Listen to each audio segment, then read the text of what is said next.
Satyabama Institute of Science and Technology, Chennai and Sriperumbudur. கடலுக்கு நடுவே தூண்கள் நட்டு துருப்பிடிக்காமல் இருக்க துத்தநாகம் தீட்டி ஆர்ப்பரிக்கும் அலைக்கடலுக்கும் உப்பு காற்று அரிக்கும் துருவுக்கும் தாங்கக்கூடியதாக எப்படி உருவாக்கப்பட்டது புதிய பாம்பன் பாலம்? ஆற்றுப்பாலத்தை தடதடவென ரயில் கடக்கும் போதே ஆவென வியந்து பார்த்தவர்களுக்கு நிச்சயம் இந்த பாம்பன் பால பயணம் ஒரு வரம்தான். திடீர் மழையும் திடீர் காற்றும் எந்த நிமிடமும் வானிலையை மாற்றும். அலைகள் சீரும், புயல்களும் அடிக்கடி விசிட்டடிக்கும் இடம் இது. உலகின் அதிக உப்பு காற்றால் இரும்பை துருவால் துரும்பாக்கி பலவீனமாக்கும் பகுதிகளில் ஒன்று ராமேஸ்வரம். ஆனால் பயணிப்பவருக்கோ இத்தகைய சவால்கள் ஏதும் பாதிக்காமல் சாகசம் கலந்த சொகுசு அனுபவத்தை தரும். ரயிலின் வேகத்தில் காற்று மோதி கடலின் அலை வந்து சாரலாய் முகம் வருட இந்த ரயிலில் உற்சாகம் பொங்க பயணிக்க வைத்ததன் பின்னணியில் மிக பெரும் மனித உழைப்பு தேவைப்பட்டிருக்கிறது. இந்த சவால்களை புரிந்து கொள்ள வேண்டுமென்றால் சற்று சரித்திரம் பூகோளத்தை புரட்ட வேண்டியதும் அவசியம். பாட புத்தகத்தில் எங்கோ கேட்டது போல் இருக்கும் பாக் ஜலசந்திதான் இது. இந்தியாவின் பால்க் விரிகுடா இலங்கையின் மன்னார் வளைகுடாவை நீரில் இணைக்கும் பகுதிதான் தமிழில் பால்க் நீரிணை எனப்படும். கடல் வழியில் பயணிக்க குறுக்கு வழி தேடி பயணத்தை மிச்சம் செய்ய முயன்ற பிரிட்டிஷாரால் உருவானதுதான் பழைய பாம்பன் பாலம். அதற்கு அவர்களுக்கு இருந்த சவால், கப்பல் பயணிக்கும் அளவு தேவையான ஆழ அகலம் அந்த கடல் பரப்பில் இல்லை. எனவே செயற்கையாக கடலை ஆழப்படுத்தினர். கப்பல்கள் தான் சென்றுவிட்டதே என கைதட்டிவிட்டு அதோடு நிற்கவில்லை. புனித தலமான ராமேஸ்வரத்தை அடைய வேண்டுமென்றால் தடையாக இருந்த வழித்தடத்தில் ரயிலும் போக வேண்டும் என நினைத்தனர். ஆனால் ரயிலுக்கு பாலம் அமைத்தால் அதில் கப்பல் வந்து மோதிவிடும் அபாயம் வந்தது. தேவைப்படும் நேரத்தில் தண்டவாளத்தையே தூக்கி கப்பலுக்கு வழிவிடும் வகையில் வடிவமைத்தனர்.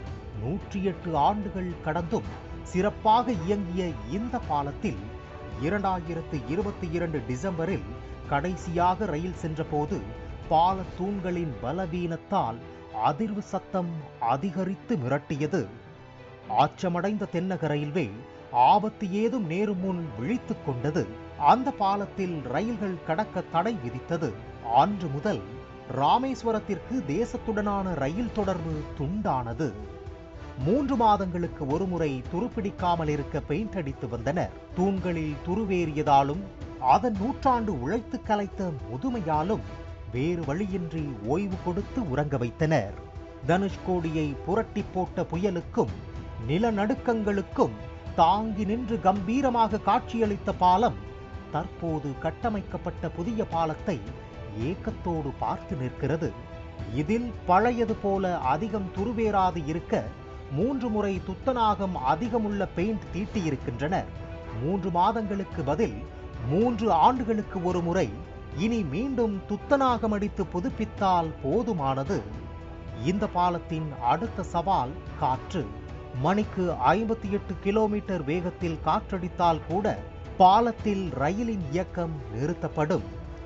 இதற்காக காற்றின் அடர்த்தியை கண்காணிக்கும் பிரத்யேக கருவிகள் பொருத்தப்பட்டுள்ளன. அதற்கான அனிமோமீட்டரில் உள்ள 3 கப்களை காற்று சுழலச் செய்யும். மணிக்கு 58 கிலோமீட்டருக்கு மேல் அதிகமாக காற்றின் வேகம் இருந்தால் இன்ஃப்ராரெட் லைட் ஊடுருவி நிலையத்துக்கு சிக்னல் கொடுத்து ரயில் அவ்வழியே கடக்கப்படாமல் நிறுத்தப்படும்.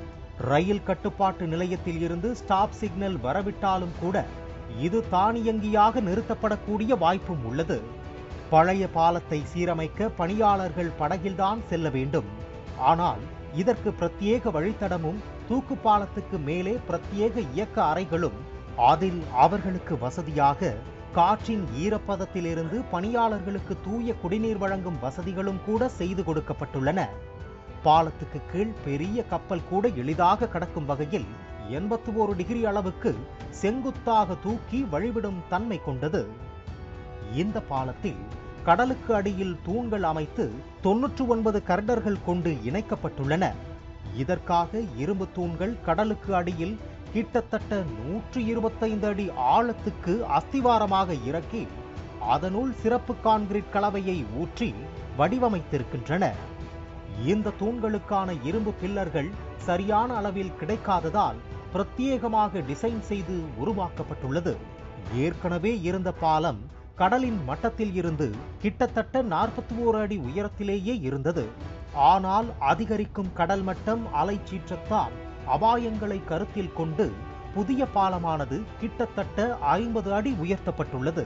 பழைய பாலத்தை மனித சக்தியில் திறக்க 30 நிமிடங்கள், அடைக்க 20 நிமிடங்கள் தேவைப்பட்ட நிலையில் வெறும் 5.5 நிமிடங்களுக்குள் திறந்து மூட ஏதுவாக புதிய பாலத்தில் ஸ்கெர்சர் ரோலிங் லிஃப்ட் பொருத்தப்பட்டுள்ளது.